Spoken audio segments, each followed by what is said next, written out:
هو حديث أبو ديلج صلى الله عليه وسلم: الماء طهور لا ينجسه شيء. خي ويليل وشا مولش دولخي إذا تندهون بوه لا ينجسه شيء إخي بيخ وشا تعاهم دعتم بوه إخو زعبوه كدو نقع سنة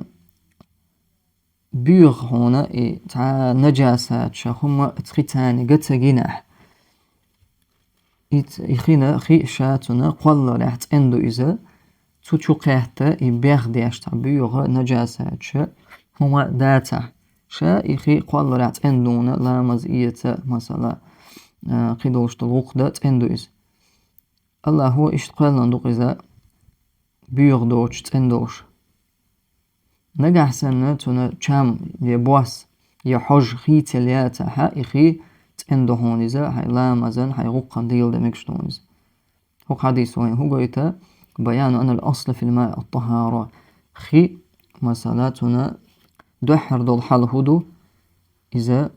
أصل هو يتنا أصنع يدوق إذا أصنع هو يتخي إذا تندوق إذا ويما ألا بياخد يشتوت إهم قيهت ماليوت نجسهم يوي مثلا يحوج خيتل يبواس خيتبل يشام خيتبل حول يدلها تحقق بياخلردو أما وشتا تندوق إذا تاك إزيق مثلا تشوهم قيهتير ألا نجس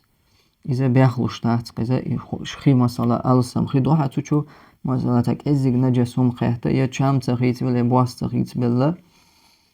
يا حاجة تخيتل تحقق خيهتا شي لامز يتمقردو توشي غقدة مقردو والله أعلم.